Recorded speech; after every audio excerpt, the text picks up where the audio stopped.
최근 트럼프 후보의 파격적인 발언들이 연일 화제가 되고 있습니다. 특히 암호화폐 시장에선 트럼프의 비트코인 슈퍼 왕국론이 상당한 주목을 받고 있는데요. 다만 시장에 긍정적인 영향을 미칠지는 전혀 다른 문제죠. 국민을 대표하는 후보들이 가장 경계해야 될 게 바로 혹세 무민이 아닐까 싶은데요. 트럼프 후보의 비트코인 슈퍼 왕국론, 우리 사회에도 시사하는 바가 참 많은 만큼 오늘은 이 문제에 대해 알아보겠습니다. 한국경제신문의 한상준 논설위원 나와 계십니다. 안녕하십니까? 네, 안녕하십니까? 자, 오늘 미국 증시부터 체크를 해보면요. 숨고르기 장세를 나타냈습니다. 아무래도 FOMC라는 빅 이벤트를 앞두고 조금 잠잠한 모습 아닙니까? 네, 오늘 그 미국의 정가에서는 바이든 대통령의 대법원 예. 개정 조치에서 대통령의 면책 제한을 제한하는, 그래서 다시 말하면 최고 통수권자의 통치 권력을 어디까지 인정할 것이냐, 국민들한테 혹세 무민하면 그것까지 면책을 해야 될 것이냐, 그렇죠. 이런 쪽에 그 제한 조치가 있어서 오늘은 그 최고 통수권자, 특히 트럼프 입장에선 발권력이라든가 이런 측면에서 비트코인에 대해서 최근에 얘기했던 2024 비트코인 컨퍼런스에 얘기했던 내용들이 화제가 되고 있다. 오늘 그런 내용을 좀 말씀을 드려야 될 것 같습니다. 또 우리나라도 이제 최고 통수권자라든가 이런 쪽 야당이라든가 여당 그 당대표들의 또 국회의원들의 면책종을 어디까지 인정할 것이냐, 부채법 특권이니까 채권 특권을 어디까지 인정할 것이냐. 즉 국민들도 상당 부분에 있어서는 본인들의 개인적인 그 문제로 인해서 많은 이렇게 우리 것처럼 힘이 없는 사람은 바로 감옥에 들어가야 되는데 본인들은 왜 감옥에 들어가지 않을까, 이런 문제가 관련되기 때문에 오늘 이 문제를 한번 지적해드리겠습니다. 일단 지금 홍익거 말씀하신 대로 사실 7월 FOMC에 대한 기다린 장세죠. 이번에는 뭐 크게 한 4가지 정도가 관심이 되는 것 같습니다. 시청자 여러분 아시겠습니다. 정치적으로 트럼프 후보가 대선 전에 조기 금리 인하에 대해서 불가, 이걸 파월이 받아들일 것이냐, 페드가 받아들일 것이냐. 만약에 거부한다면 금리 인하를 해야 되는데요. 금리 인하 시점은 어떻게 될 것이냐. 그렇죠. 아까 전 페드 의장인 퍼거슨 교수가 아까 빅샷에 뭐 이렇게 거기 나왔습니다는, 이분은 어차피 금리를 인하할 거면 7월 정도에는 인하해야 된다.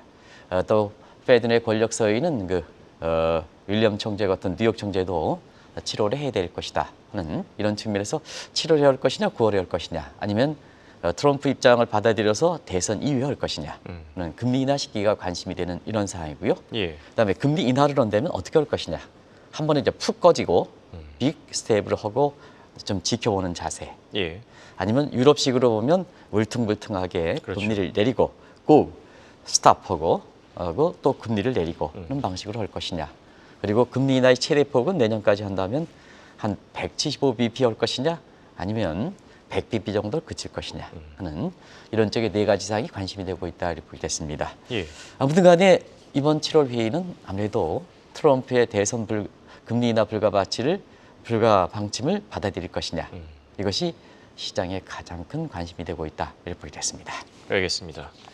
자, 그리고 트럼프 대선론이 나온 이후에 가장 크게 영향을 받은 건 아무래도 암호화폐 시장 쪽이 아닐까 싶은데요. 현재는 어떤 상황입니까? 네, 트럼프가 비트코인 2024 컨퍼런스에서 슈퍼 강국, 슈퍼 왕국이라는 표현을 쓰죠. 사실 슈퍼 왕국이 주는 부정적 의미, 왕국이라는 게 부정적이기 때문에 사실 강국이라는 표현을 썼습니다. 오늘 작가랑 같이 얘기해서 왕국하면 뭐가 생각합니까? 우리나라도 뭐 무슨 구상, 근데 제가 말씀을 드리지 않겠습니다는. 그래서 이런 쪽의 내용이 되기 때문에 사실 오늘 이렇게 대통령의 면책 제한 관련해서 왜 이렇게 관련이 있는가 하는 것을 지금부터 말씀드리겠습니다. 사실 트럼프는 비트코인에 대해서 혹세무민이다 이런 표현이 될 만큼 일관적이지 않죠. 그렇죠. 초기에는 부정적이었죠. 부정적이도 rate fraud, 대사기이다고 얘기했습니다. 이게 저희들도 지금 얘기하지 않습니까? 2년 전까지만 하더라도 비트코인과 가상화폐에 대해서는 대사극이다 했습니다. 그런데 대선이 치러지는 올해 2024 비트코인의 컨퍼런스에서 초청받지 않는 트럼프 후보가 나서서 비트코인을 슈퍼 강국이다, 슈퍼 왕국이를 하겠습니다. 이러한 일관성이 있지 않는 이 문제에 대해서 왜 그랬을까? 당연히 그 배경에 대해서 관심을 가질 수밖에 없는 거죠. 믿음 문제를 떠나서 역시 대선을 결부되는 거 아니냐. 하는 문제죠. 그래서 대선의 결부돼서는 두 가지 측면. 바이든 정부가 비트코인 가상화폐 규제 정책이지 않습니까? 그렇죠. 이게 이제 풀어주면 지금 비트코인과 가상화폐는 많이 대중화됐지 않습니까? 예. 미국의 국민들에서 보면 대중화됐기 때문에 그것이 비트코인 본도로서 비트코인과 관련된 금융상품 ETF라든가 이런 것도 직관적으로 관련되어 있는 미국의 표심을 좌우하는 사람들이 많기 때문에 예. 갑작스럽게 입장이 변화됐다는 얘기입니다. 그러다 보니까 비트코인에 대해서 사실 트럼프가 피습 이후에 그리고 2023 컨퍼런스에 많은 사람들이 트럼프 트레이드 얘기를 하면서 비트코인에 대해서는 굉장히 낙관적으로 얘기했죠. 앞으로 트럼프 2.0 시대에서는 가장 혜택을 받을 것이다. 하지만 이번에 이 방송을 통해서는 비트코인에 대해서 이게 슈퍼 강국으로 얘기하는 것은 종전의 얘기에 대해서 일관적이지 아니다. 예. 또 너무 그 태도가 변화 있다. 대사극이다 하면서 슈퍼 강국이다 얘기하면 어떻게 믿을 것이냐 하는 측면. 그리고 트럼프의 선거 자금에서는 지금 제도권에 있는 자금들이 잘 안 들어온다.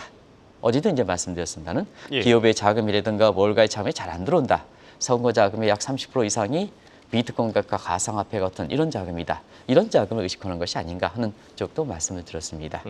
아무튼 간에 정도 차이가 있지만 비트코인에 대해서는 사실 트럼프 후보뿐만 아니라 해리스도 입장차가 좀 납니다. 예. 케너디 이렇게 무소속 후보 같은 역시 긍정적으로 이렇게 발언을 거기 때문에 대선의 표심을 세 후보가 정도 차가 있지만 의식하는 것은 사실이다 하는 걸 말씀드리겠습니다. 알겠습니다.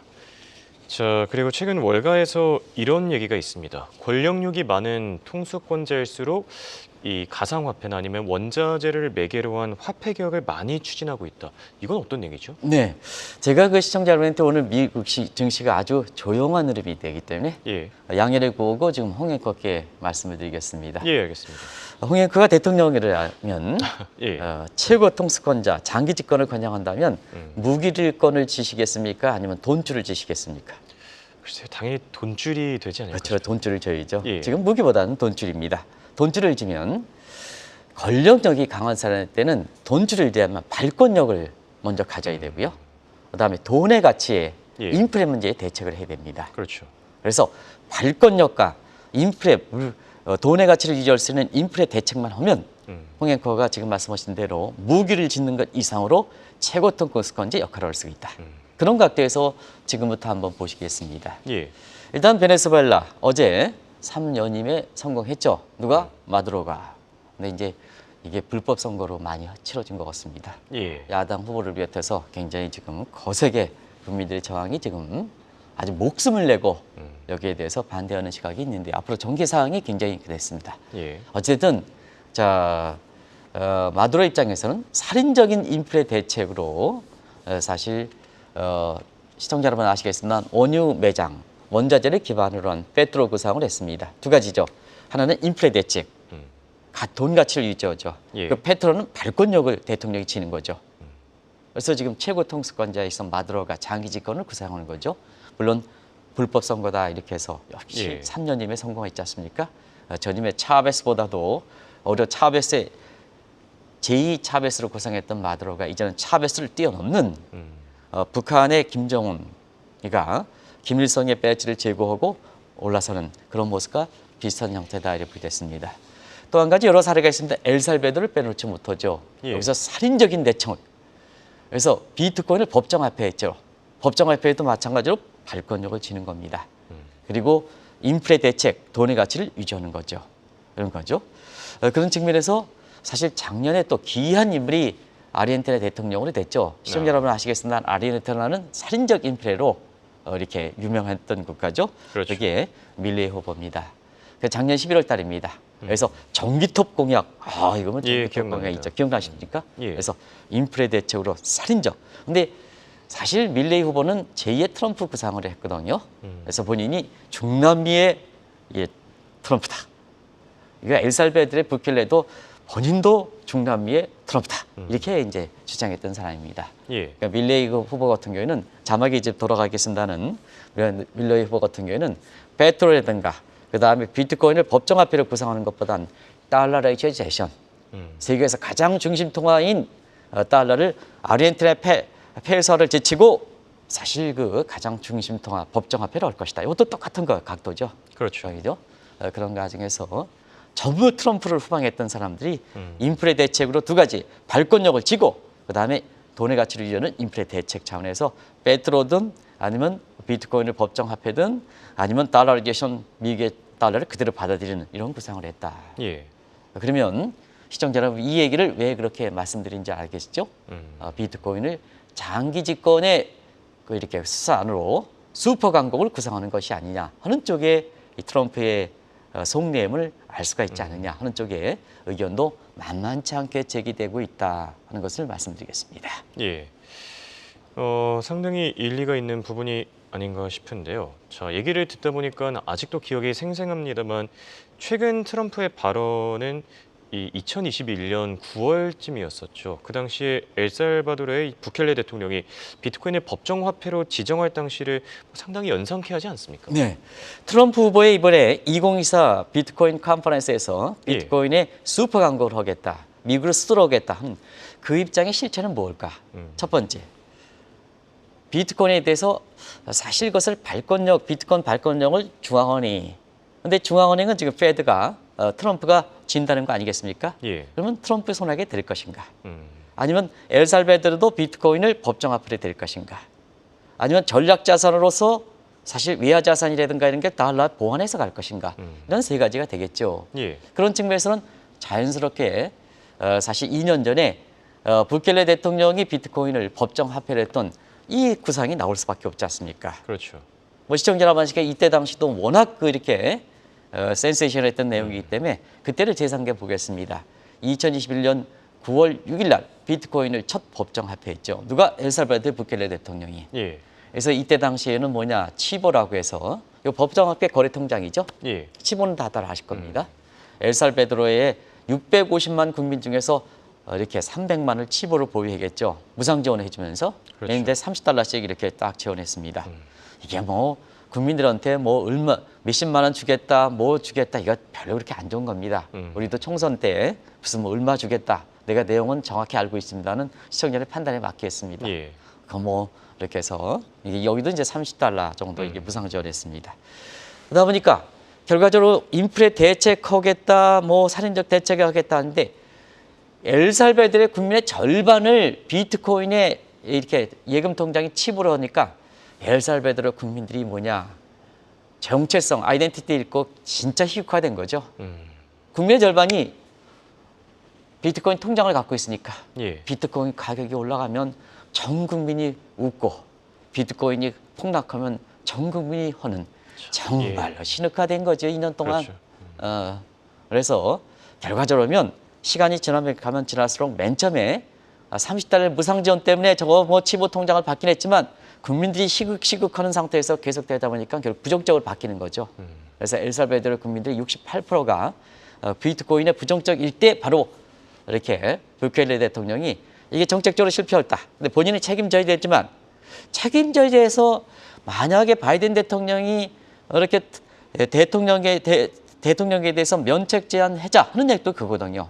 이렇게 실패했으면 책임을 져야 되지 않습니까? 그렇죠. 근데 책임을 지지 않고 그때 당시에 뭐냐, 철권 정치를 가했던 거죠. 그때 뭐냐, 전 국민이 비트코인에 대해서 부정적이야, 각종 무기라든가 뭔가 봉제해, 그러다 보니까 이 본인의 비트코인 법정화폐에 대해서 책임진 부분에 대해서 이렇게 뒤로 희석시키고 새로운 거 해이지, 사회 안정시켜 해서 철권 정치죠. 어떻게? 자, 청송교도소를 엘살바도르 대통령이 만들어가지고 어떠냐면 전 국민의 2%를 전부 엘살바도르의 청송교도소로 집어넣었던 거죠. 이거죠. 그래서 뭐냐, 오늘 바이든 대통령의 이렇게 대법원에 이렇게 대통령에 대한 면책 제한, 저 트럼프가 혹시 무면하는 부분에 대해서 인정할 것이냐, 그것이 대선령이냐 하는 측면에서는 전 세계가 그런 정도의 최고 통수권의 통치 행위, 실정법 이상의 보장받는 면책정해야 되는 부분에 대해서는 어느 정도 제한할 것이냐. 그것이 민주주의를 살리고 시장 경제를 살리는 방안 아니겠습니까? 이런 방안에서 오늘 이런 문제도 많은 시사점을 던져준다는 걸 말씀드리겠습니다. 예.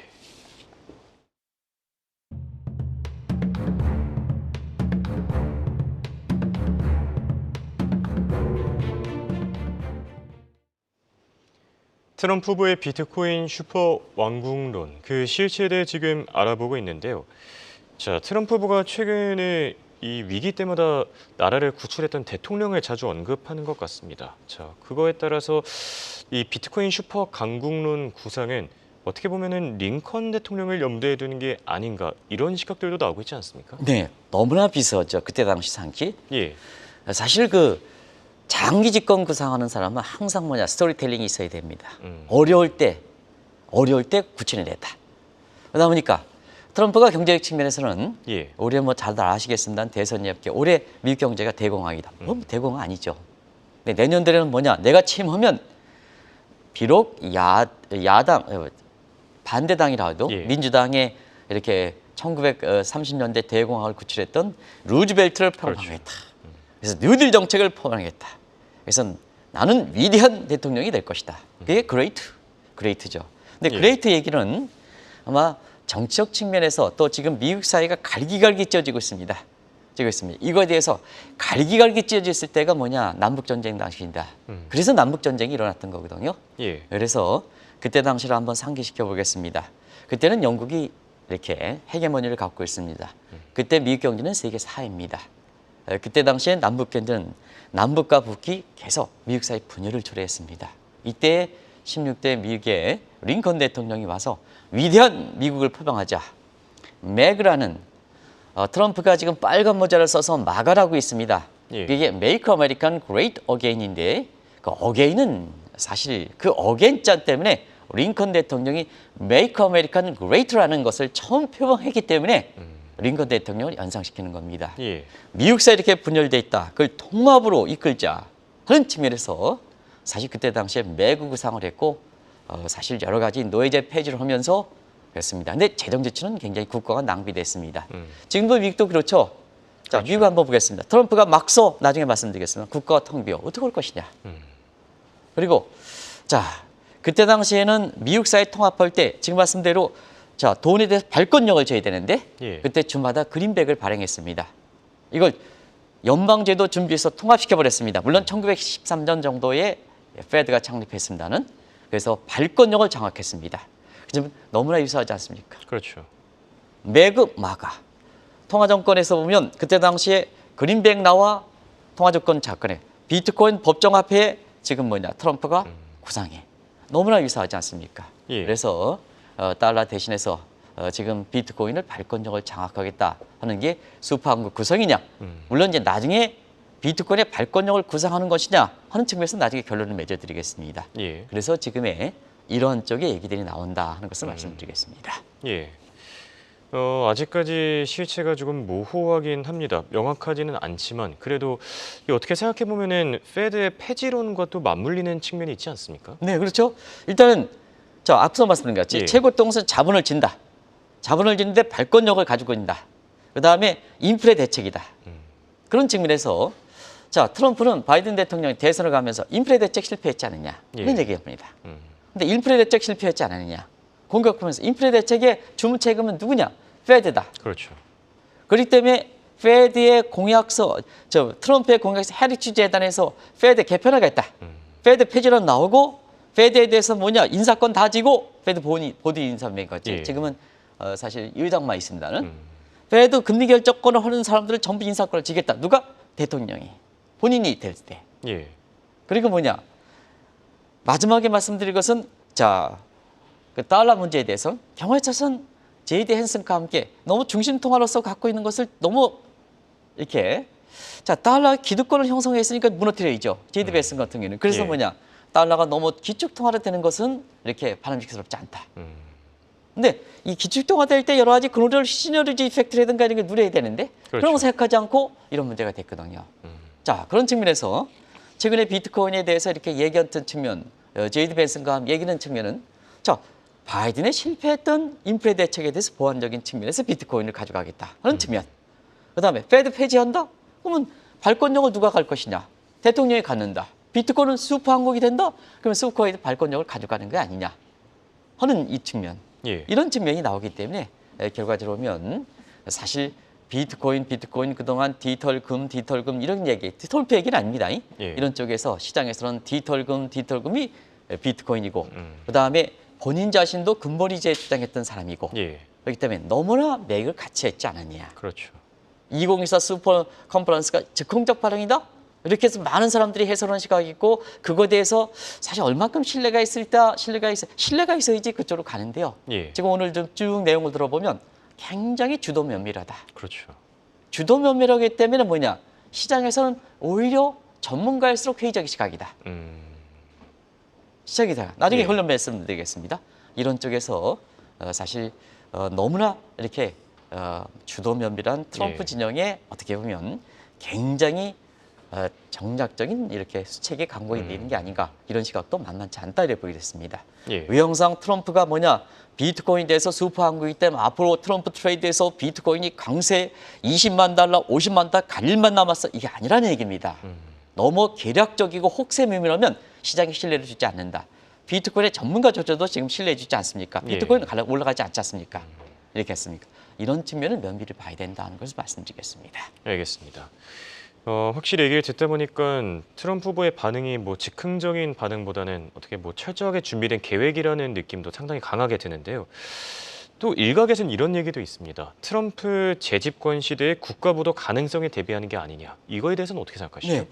비트코인 얘기 나왔을 때 예. 트럼프 진영에서 가장 강력하게 했던 것이 이 내용이죠. 국가부도를 대비하겠다 하는 예. 측면이죠. 이런 측면에서 한번 보겠습니다. 지금 미국의 국가 채무 사실 CBO 미 의상가의 전망을 보면 지금 이제 관리 과정을 수준이 아니죠. 올해 96% 거의 위험 수준인데 예. IMF 신기준으로 보면 선진국은 100%입니다. 근데 10년은 116% 위험세를 넘는다. 블룸버그 이코노믹스에서는 123%에 달한다. 근데 트럼프의 집권하면 재정 지출은 빚내서 더 쓰자. 현대통화는 재정 수입은 법인세 폐지, 아니 법인세 인하, 예. 소득세 폐지, 디폴트가 되죠. 이걸 염두에 두고 비트코인의 슈퍼 강세는 디폴트를 뭐냐 방지적인 대책이다. 트럼프 진영에서 가장 강력하게 이 문제를 얘기했거든요.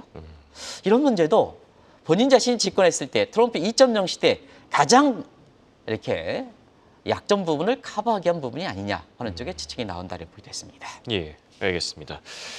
자, 결론을 맺어보겠습니다. 저희가 오늘 트럼프의 이 비트코인 왕국론의 실체에 대해서 알아보려고 했는데요. 왜 시장에서는 이렇게 열광하진 않는지, 그리고 또 이 실체는 과연 무엇인지 마지막 끝맺음을 해주시죠. 모든 면에서 주도 면밀하고 하면 잘 믿어지지 않는 겁니다. 너무나 판에 짜여 있는 내용, 예, 그다음에 지금의 미국사의 현실로 볼 때는 정반대다 하면 사실 달러에서 기득권이 형성해서 미국이 지금 누리지 않습니까? 그렇죠. 그런 측면에서 믿지 않는 겁니다. 시장에 가면 갈수록. 그런 측면에서 한번 보겠습니다. 지금의 슈퍼 강국에 대해서 시장에 익혀지는 부분, 달러 교체는 아니다. 발권력은 트럼프가 지는 게 아니다.